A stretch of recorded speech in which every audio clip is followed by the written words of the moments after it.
नमस्कार। फिर से एक बार स्वागत है मेरे चैनल पर। मैं हूं राज। आप देख रहे हैं हाईवे नाइट। दोस्तों, आज की जो घटना है ये कपिल कुमार जी ने हमें शेयर किया है। कपिल कुमार जी हरियाणा के गुरुग्राम के रहने वाले हैं और ये घटना 2014 की है। तो क्या हुआ था उनके साथ में, क्या घटी थी घटना, चलते हैं उनकी कहानी में। लेकिन दोस्तों, अगर आप मेरे चैनल पर नए जुड़े हो, अभी तक मेरे चैनल को सब्सक्राइब नहीं किया है तो प्लीज़ कर लीजिए और साथ में बेल आइकन को दबाना ना भूलिएगा ताकि वक्त पर आपके पास में नोटिफिकेशन हमारी वीडियो की जाती रहे। तो शुरू करते हैं आज की कहानी। दोस्तों, मेरा नाम कपिल कुमार है। मैं गुरुग्राम में रहता हूँ। घटना ये 2014 की है। मैं एक ऑफिस में काम करता था और उसमें तो बहुत सारे लोग काम किया करते थे और उसमें जो हमारे नीचे काम कर रहा था हमारा असिस्टेंट, वो कुछ दिनों से परेशान सा दिख रहा था। काम में उसका ध्यान नहीं रहता था। मैं उसको डांटता रहता कि भाई तुम्हारा ध्यान कहाँ है, घर का जो टेंशन है घर पर रख करके आया करो, ये ऑफिस है और ऑफिस में तो ऑफिस की तरह काम करना होता है। एक दिन मेरी डांट सुन करके वो रोने लगा। मुझे बड़ा अजीब सा लगा कि मैं इतना बड़ा तो कोई डांटा नहीं था, बस समझाया भर था और ये क्यों रोने लगा। पढ़ा लिखा लड़का, सिंसियर लड़का, क्या हो गया इसको। मैं पूछने लगा, अरे भाई क्या तकलीफ है, क्यों तुम रोने लगे, बात तो बताओ। लेकिन वो कुछ बताया नहीं, अपने आंसू पोंछ करके काम पर लग गया। मेरे दिल में अंदर ही अंदर कुछ लग रहा था कि मैंने कुछ उससे गलत बोल दिया है, मुझे ऐसा बोलना नहीं चाहिए था। खैर, ऑफिस का काम चल रहा था। मैं सोचा कि लंच आवर में इससे बात करूंगा। और फिर वही लंच जब हुआ, हम खाना खा रहे थे तो मैं उसको बुलाया कि भाई ज़रा सुनना। वो सहमते हुए मेरे पास में आया। मैं अपने पास से ही बिठाया उसको, बोला खाना खाओ। तो लंच लेके आया था। बोला साहब मेरे पास में लंच है, यानी कि आप यहीं पर ले आओ, साथ मिलकर के खाते हैं। वो लेके आया और खाना हम लोग शुरू किए। अब फिर मैंने मौका देख के पूछा कि भाई तुम ऑफिस में उस टाइम क्यों रोए थे, क्या तुम्हारे साथ में चल रहा है, मैं देख रहा हूँ कई दिनों से तुम परेशान चल रहे हो, मुझे बताओ भाई, अपना बड़ा भाई समझ करके। मेरी बात सुन करके वो मेरी तरफ देखने लगा। अभी भी उसकी आंखों में आंसू चमक गए थे, वो रोना ही चाहता था। मैंने कहा नहीं नहीं, रोना नहीं, बिल्कुल नहीं, तुम बताओ तुम्हारे साथ में क्या प्रॉब्लम चल रही है, अगर हो सकेगा तो मैं कुछ मदद कर सकूं तुम्हारी। फिर वो अपने रुमाल से आंसू पोंछा और कहने लगा कि सर क्या बताऊं आपको, मेरे साथ में क्या गुजर रहा है। मैं कहने लगा कि जो भी है खुल कर के बात करूं। वो कहने लगा सर फिलहाल तो मुझे एक रूम की ज़रूरत है, यानी कि पहले तुम कहाँ रह रहे थे। बोला सर किराए का घर था और मकान मालिक रहने नहीं दे रहा है, मुझे एक कमरे की ज़रूरत है। मेरी पत्नी भी मेरे साथ रहती है, मेरे शादी को करीब 1 साल हो गया है। मेरी पत्नी दूसरे ऑफिस में काम करती है। मैं बोला ये तो कोई बड़ी समस्या नहीं है, ये तो मैं चुटकियों में हल कर दूंगा। मेरे पास एक कमरा है अलग सा, उसको तुम इस्तेमाल कर सकते हो, सब कुछ उसमें है, लैट्रिन बाथरूम सब कुछ अटैच है और किराया भी जो तुम देना चाहो दे देना, ये तो कोई प्रॉब्लम नहीं है। मैं हंसते हुए उससे बात करने लगा। वो मेरी तरफ देख करके और फिर उसकी आंखों में आंसू निकल आए थे। यानी कि भाई देखो, ये रोना धोना नहीं, मैंने तुम्हारा समस्या हल कर दिया है। जब चाहे तुम हमारे घर पर आकर के और पत्नी पत्नी के साथ रह सकती हो। और भी कोई समस्या हो तो वो भी मेरे को बता दो। वो बोला नहीं नहीं, बस आपने सर मेरे को रूम दे दिया, मैं तो बहुत परेशान था, कमरा मिल नहीं रहा था, मैं बहुत ज़्यादा मुश्किल में था। अब फिर वो 2 दिन के बाद हमारे घर में आ चुका था और हमने उसको वो जो अलग सा कमरा था जो हमने गेस्ट के लिए बनवाया था, वो उसको मैंने दे दिया कि जब तक रहना चाहो रहो, और कोई ढंग का कमरा मिल जाए तो अपना देख लेना। अब वो मियाँ बीबी उस कमरे में रहने लगे थे। मेरी जो पत्नी थी वो मायके गई हुई थी कुछ महीनों के लिए। उनकी माताजी का ऑपरेशन हुआ था और देखभाल करने के लिए कोई नहीं था, तो इस घर में मैं अकेले ही रहा करता था। और वो पति पत्नी अब उस घर में रहने लगे तो घर भी रौनक सा हो गया था। नहीं तो लगता था कि जैसे भूतों का घर है, बिल्कुल सुन सपाटा ऐसा ही दिखाई पड़ रहा था। अब मुझे वक्त पर चाय भी मिल जाती थी। वो खाने के लिए पूछते थे तो मैं उनको मना कर देता था कि नहीं नहीं, मैं ऑफिस या कैंटीन में खा लूँगा या मैं बाहर खा लूँगा। मैं खाने के लफड़े में नहीं पड़ना चाहता था, सिर्फ मुझे चाय की ज़रूरत थी और जो वो लोग मुझे दे रहे थे। करीब हफ्ता दिन गुजर चुका था। वो लोग बड़े प्यार से उस घर में रह रहे थे, कोई शोरगुल नहीं, कुछ भी नहीं। वो जो मेरा ऑफिस का कर्मचारी था, जो मेरा असिस्टेंट था, उसकी पत्नी भी बहुत सुंदर थी, पढ़ी लिखी थी और एक ऑफिस में काम कर रही थी। अब वो जो रात थी वो शनिवार की रात थी। हम लोग खाना खा करके मैं भी टीवी देखते देखते सो गया था। उनका भी दरवाज़ा बंद हो चुका था और उनके कमरे की लाइट भी अब बंद हो चुकी थी।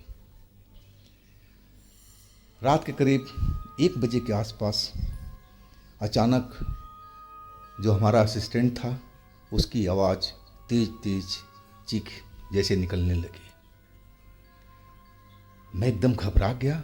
मैंने देखा टाइम तो 1 बज रहा था, वो भी रात का। मैं कुछ देर तो उसकी आवाज़ को सुनता रहा, कि हमारे आसपास में सोसाइटी था और ऐसी कोई आवाज़ में चीखता नहीं था। मैं एकदम घबरा सा गया था। मैं दरवाज़ा खोल के उसके कमरे के पास चला गया और उसका नाम लेकर के मैं आवाज़ देने लगा कि भाई दरवाज़ा खोलो, और तुम लोग इतना शोरगुल क्यों कर रहे हो, तुम क्यों चिल्ला रहे हो, खोलो दरवाज़ा। मैं आवाज़ दे रहा था, लेकिन वो जो लड़का था मेरा असिस्टेंट, वो अभी भी चिल्लाए जा रहा था और वो बीच बीच में बचाओ बचाओ का आवाज़ कर रहा था। मैं समझ नहीं पा रहा था कि आखिर किससे बचाव की बात कर रहा था, अपनी पत्नी से? क्या उसकी पत्नी से कोई झगड़ा हो गया है? मुझे तो ऐसा ही लगा था। मैं फिर भी आवाज़ मार रहा था कि भाई देख दरवाज़ा खोलो, ये सोसाइटी है और यहाँ पर इतना शोरगुल मना है। भाई तुम लोग दरवाज़ा खोलो और मेरे पास में आओ, क्या बात है मुझे बताओ।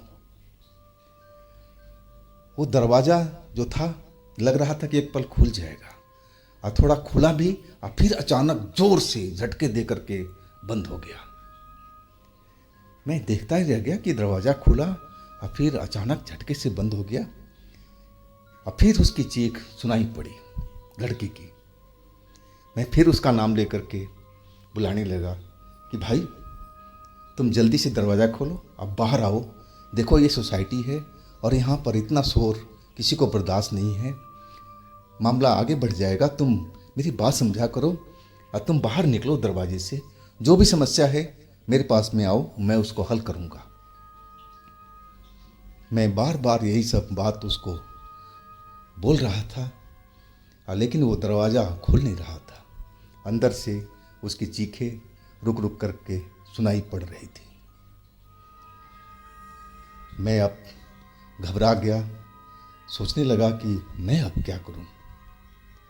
मैं दरवाजे को नॉक कर रहा था, आवाज़ भी दे रहा था, लेकिन वो दरवाज़ा फिर नहीं खुल रहा था। हाँ, उसका चीखें आवाज़ें बार बार सुनाई पड़ रही थी।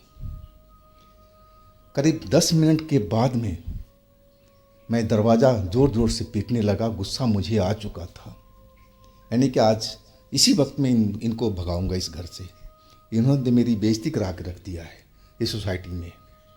मैं तो अपना समझ करके इनको लाया था ताकि ये आराम से रहें, लेकिन इन्होंने तो पूरा शोरगुल करके पूरा सोसाइटी में लोगों को जानकारी दे दिया होगा, और लोग सुबह में हमसे ज़रूर पूछेंगे तो मैं क्या जवाब दूंगा। अब मैं दरवाज़ा गुस्से से पीटने लगा था। कुछ देर पीटने के बाद में अब फिर वो दरवाज़ा खुला। दरवाज़ा खुलते ही मैं दरवाजे को अंदर धकेला। मैं देखा कि दरवाजे के पीछे दरवाज़ा जिसने खोला था उसकी वो पत्नी थी, और वो जो हमारा असिस्टेंट था वो फर्श पर बेहोश पड़ा हुआ था। पहले तो मैं डर गया था कि कहीं मर ना गया हो, लेकिन वो तो बेहोश पड़ा हुआ था। अब पत्नी के आंखों में कोई डर नाम की चीज़ नहीं था। वो मेरे को घूरे जा रही थी और अजीब नज़रों से मेरे को देख रही थी। और जैसे ही मैं अपने असिस्टेंट के पास पहुंचा ताकि मैं चेक करूं कि क्या हुआ है, जिंदा है, बेहोश है, क्या हुआ है, और तब तक तो वो औरत ने दरवाज़ा बंद कर दिया खड़ाक से। मैं पलट करके देखा तो वो दरवाजे पर खड़ी थी। अभी भी मुझे अपनी बड़ी बड़ी आंखों से मेरी तरफ घूरती नज़र आ रही थी, लेकिन मैं उस पर ध्यान नहीं दिया। मैं अपने असिस्टेंट की तरफ बढ़ गया था और उसको मैं देखने लगा। वो बेहोश था, सांसें चल रही थी। अब मैं उसको उठाने की कोशिश कर रहा था।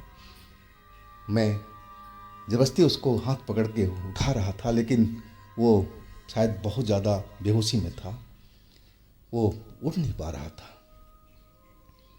मैंने अब गुस्से में तो था ही, अब पीछे मुड़ करके उसकी पत्नी की तरफ देखा।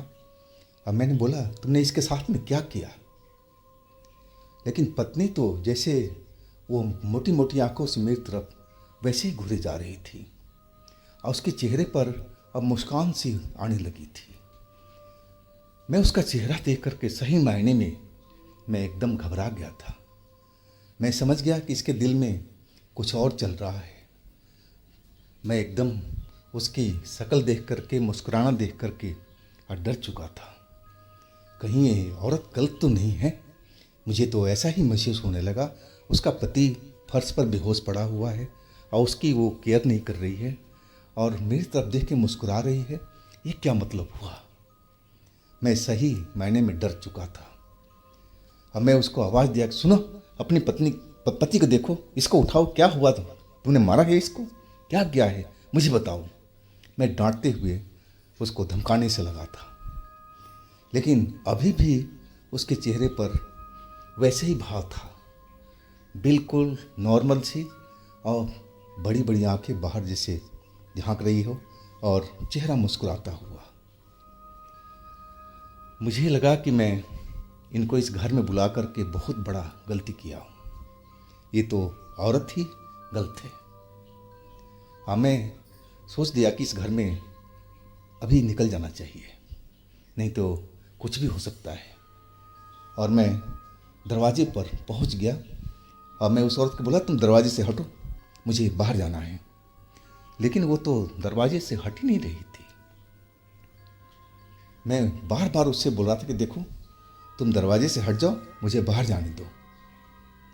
मैं 2-3 बार उससे बोला, लेकिन वो दरवाजे से टस से मस तक नहीं हुई। अभी भी वो मेरी तरफ देख करके मुस्कुराई जा रही थी और नॉर्मल सा चेहरा उसका था। कोई उसके चेहरे पर डर नहीं था, कोई दुख का भाव नहीं था। मुझे अब लगा कि अब ऐसे तो हटने वाली नहीं है। अब मैं उसका हाथ पकड़ करके और खींचना चाहा। और जैसे ही मैंने हाथ उसका पकड़ा, वो तो पता नहीं उसमें कितनी गजब गजब की ताकत थी, क्या था, उसने तो मेरा हाथ ही मरोड़ दिया। हाथ मरोड़ करके मुझे फर्श पर झुका दिया और फिर वो अचानक हंसने लगी। वो हंसी जो थी वो औरतों वाली हंसी नहीं थी, वो लड़कियों की हंसी नहीं थी, वो तो जैसे कोई मर्दाना हंस रहा हो, कोई जेंट्स हंस रहा हो, वैसे ही भारी आवाज में। अब मैं एकदम घबरा गया, लेकिन मैं अभी तक नहीं समझ पाया था कि इस घर में क्या चल रहा है। मुझे लगा कि ये लड़की जरूर पागल है और ये पागलों वाली हरकत कर रही है। मैं फर्श से उठने की कोशिश करने लगा और तब तक तो वो मुझे वो दूर धक्का दे दिया था। अब मैं उस धक्के से दूर जा कर के दीवार से टकराया था और फिर मैं फर्श पर गिर गया और उसके बाद में मुझे होश नहीं रहा। जब मेरी आँख खुली तो सुबह हो चुकी थी और मेरा असिस्टेंट मुझे होश मिला रहा था, मेरे चेहरे पर पानी वानी डाल रहा था, कह रहा था सर जी उठ जाओ, सर जी आप यहाँ पर कैसे आए, सर जी उठ जाओ, आपके साथ भी इसने ऐसा ही किया जैसे मेरे साथ में किया है, आप उठ जाओ सर जी। पानी वानी जब मेरे चेहरे पर डाला तब मैं होश में आया था और रात की बातें मुझे बराबर याद थी। मैं एकदम गुस्से से उठा था। मैं देखा तो उसकी पत्नी पलंग पर लेटी हुई थी, बड़े प्यार से, जैसे रात में उसने क्या किया है उसको कुछ मालूम ही नहीं है। और वो जो लड़का असिस्टेंट था वो मुझे सहारा दे कर के कह रहा सर आओ आप आपके कमरे में चलते हैं और वहीं बात करते हैं, इसको सोने दो सर, इसकी कोई कसूर नहीं है, आप मेरी बात को मानो। मैं कुछ समझ नहीं पा रहा था कि उस लड़की ने मेरे साथ में बहुत कुछ किया, मुझे धक्का मारा, मेरे बाँह को मरोड़ा, मैं मरते मरते बचा। अगर मेरा सर दीवार से ज़्यादा टकरा जाता तो मेरा तो काम वही ख़त्म हो जाता। और मेरा असिस्टेंट कह रहा कि सर उसका कोई दोष ही नहीं है, ये क्या मतलब है। मैं दरवाज़ा खोल कर के हम दोनों मैं अपने रूम में आ चुका था।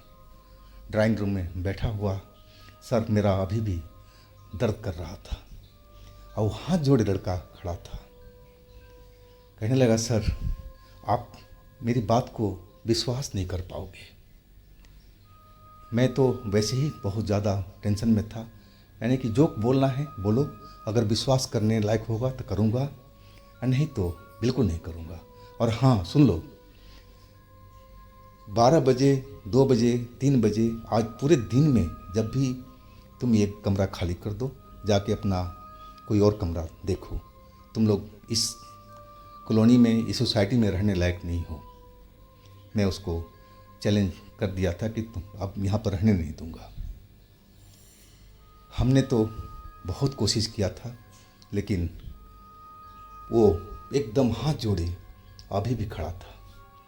आज हमारी वैसे छुट्टी थी, संडे की दिन था।